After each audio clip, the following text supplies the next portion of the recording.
Terrifying and unbelievable story of fallen angels.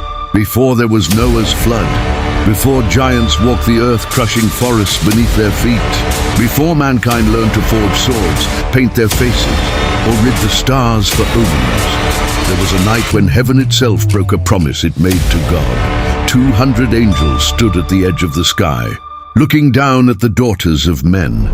They were not supposed to look. They were sent to watch. That was their name, their duty, their entire purpose. But watching turned to wanting, and wanting turned to a pact so dangerous that even heaven trembled at what it would unleash. This is the buried memory carried by the oldest scriptures on earth, whispered in the Book of Enoch, sealed for 2,000 years in Qumran's caves, echoed in the Torah's strange verse about sons of God and daughters of men, and folded centuries later into the Qur'an itself as the story of two angels in Babylon named Harut and Marut. Stay with me to the very end. Before we start the story, please hit like and subscribe to the channel. It helps this story reach more people who need to hear it. The Watchers in Heaven.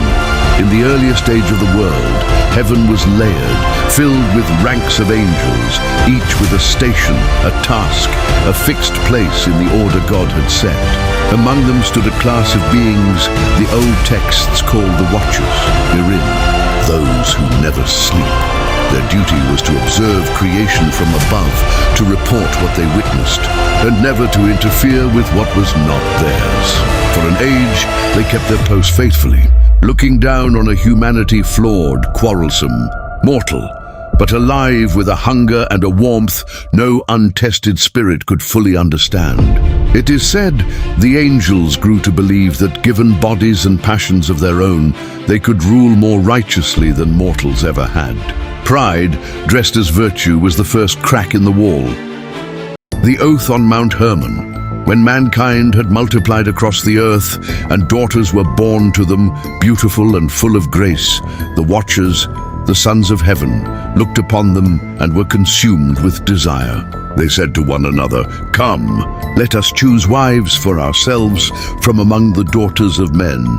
Their leader, Shemi-Hazza, answered not with refusal but with fear, "I'm afraid you will not truly go through with this, and that I alone will be made to answer for so great a sin." And the rest gave him no comfort, only a chain. "Let us all swear an oath," they said, "and bind one another with curses, so that none of us turns back from this plan until it is carried through."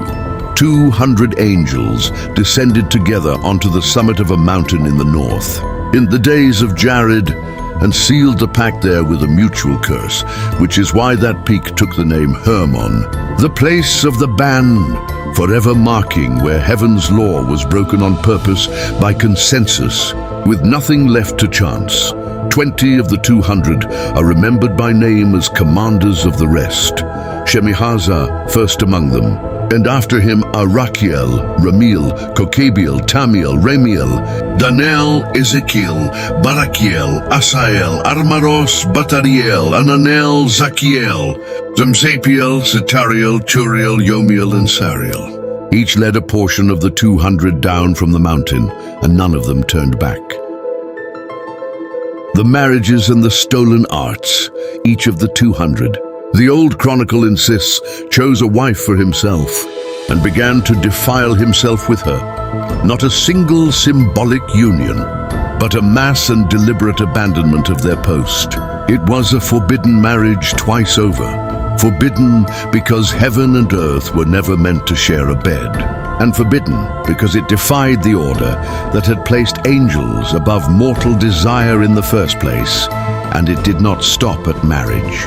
Each leader is remembered for a specific, terrible gift he handed to mankind, as though the chronicle wanted no one to mistake this for a single sin, but rather a whole curriculum of corruption, taught chapter by chapter. Azazel taught men the forging of swords, knives, shields, and breastplates, the whole architecture of war, and showed them the working of metal into ornaments. He revealed to them the bracelets and jewelry of the earth, the use of pigment for the eyes, the beautifying of eyebrows, and the most precious and choice stones, along with every kind of dye. And mankind was led astray, And the world grew full of ungodliness and fornication. Shemihaza himself taught the working of enchantments and the cutting of roots. Almaros taught the release of enchantments, how to undo the very spells his brothers had taught. Barakiel taught the observation of the stars for omens. Gogabiel taught the constellations. Ezekiel taught the knowledge of the clouds. Arakiel taught the signs of the earth. Shamsiel taught the signs of the sun. And Sariel taught the movements and course of the moon. And as mankind was destroyed, its cry went up to heaven. This same pattern, a divine secret pried loose and handed over, resurfaces centuries later in the Qur'an's memory of two angels sent to Babylon, Harut and Marut, from whom a woman wrests the great secret name before rising to become the morning star, leaving the angels bound and punished, suspended in a well in Babylon. Different century, different tongue, the same buried wound. What heaven keeps locked does not stay locked once it is spoken aloud to human ears. The birth of the Nephilim. The women conceived and bore great giants, by one rendering of the chronicle, towering some 135 meters in height. Though every version agrees they surpassed anything the earth had produced before or has produced since, their hunger followed a deliberate, worsening sequence. First, they devoured everything humanity's labor had produced, until people could no longer feed even themselves. Then they turned on the livestock. When that ran out, they turned on the birds of the air, the creeping things of the earth, and the fish of the sea, devouring without discernment. And when even the whole of creation could not fill them, they turned at last on each other, tearing one another's flesh and drinking one another's blood. The world, under their dominion, did not merely suffer, it unraveled, and it was the earth itself, groaning beneath the weight of what these lawless beings had done, that first raised the complaint no one else could still make. The cry of the earth. The old account tells us that the earth itself began to cry out, that the suffering caused by the giants and their fathers rose up to heaven as a testimony against them, and that even the righteous angels who had not fallen looked down and saw the devastation and could not stay silent. They brought the accusation before God. The earth is filled with lawlessness, with bloodshed, with a corruption that did not originate with humanity but was forced upon it from above. This is the detail that separates the Watcher's story from a simple morality tale about human sin. The complaint was not that mankind had failed to live righteously. It was that mankind had never been given a fair chance to, that the deck had been stacked against them by beings who were supposed to protect the order of creation, not exploit it. And it is here, in nearly every telling, from Genesis to Enoch to the Islamic commentaries that inherited the story, centuries later, that judgment falls. The judgment given in 4 parts. God's decree was total, but it was not blunt.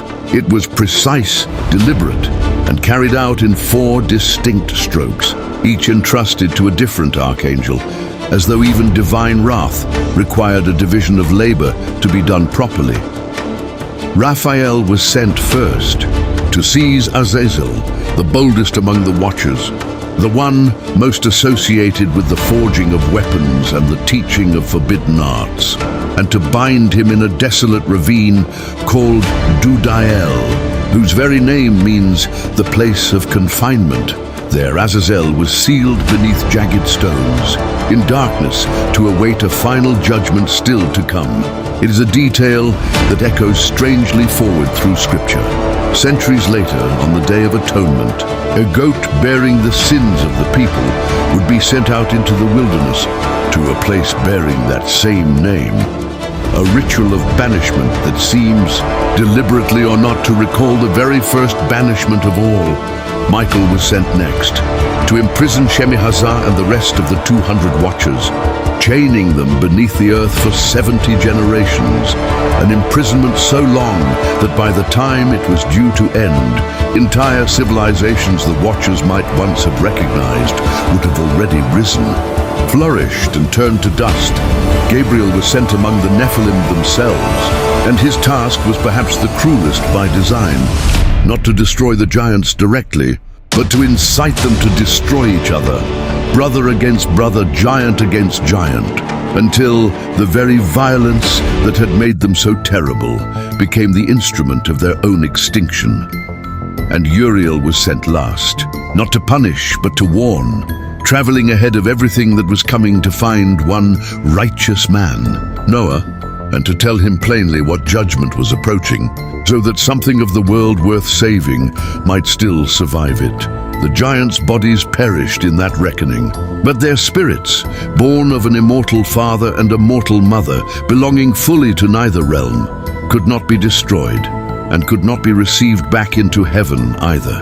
They remained on the earth, the old text insists, as restless and malevolent spirits, the true origin, in this telling of disease, of temptation, and of every whispered evil influence humanity has ever tried to blame on something other than itself. It is a detail with enormous consequences for how an entire generation would later understand suffering, because it meant that not all evil in the world could be laid at the feet of human choice. Some of it, this story insists, was inherited from a war fought long before any living person was born.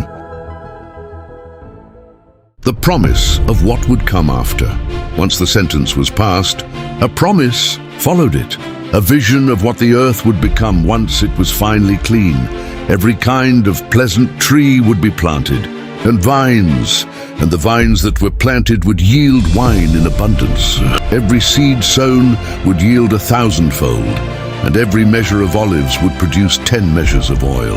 The earth would be cleansed of every oppression, every sin, every plague, every act of injustice, and mankind would become righteous. And all peoples would worship and bless and praise the Most High, all of them, always. And in those days, the storehouses of blessing in heaven would be opened over the earth, and they would be poured out upon the works and labors of mankind for all generations. And truth and peace would be joined together throughout all the days of the world. Enoch's plea. Before the sentence fell, the condemned watchers themselves went to Enoch, terrified, trembling, and asked him to write out a petition for them, asking for forgiveness, and to read it before the Lord of heaven on their behalf. Since they no longer dared approach or lift their own eyes to the sky, Enoch went and wrote out their request, and then traveled to the waters near Dan, in the region southwest of Hermon, and sat by the riverbank reciting their petition until he fell asleep. In his sleep, a vision came to him of punishments to be delivered, and a voice telling him plainly to go and speak to the watchers rather than they, to heaven, and to rebuke them. He returned and told them everything he had seen. He rebuked those who had abandoned the high heaven, the eternal holy place, to defile themselves with women, to take wives as mortal men do, and to father children of flesh and blood. And he told them the verdict was already sealed. No peace would be granted them. They would see their beloved children destroyed before their own eyes. They would possess nothing of what they loved. They would fall by the sword before them. Their plea for mercy and forgiveness would not be granted, not now and not forever. The flood. Only then did the flood arrive, not merely to punish humanity's own wickedness, though that wickedness was real, but to wash the world clean of a corruption that never should have existed in the first place. The waters did not simply drown a sinful generation. They tried to bury the evidence of heaven's own transgression as thoroughly as they buried the giants beneath the mud. And yet even the oldest chroniclers admit, almost reluctantly, that the water did not erase everything. The evil spirits born from the Nephilim survived the drowning of their bodies. Suffering did not end when the rain stopped. The flood was a cleansing, not a cure, a distinction the old texts seemed determined that no one should miss.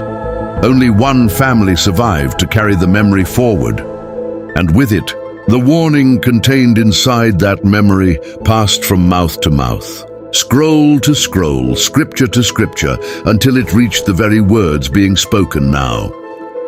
What the story still teaches.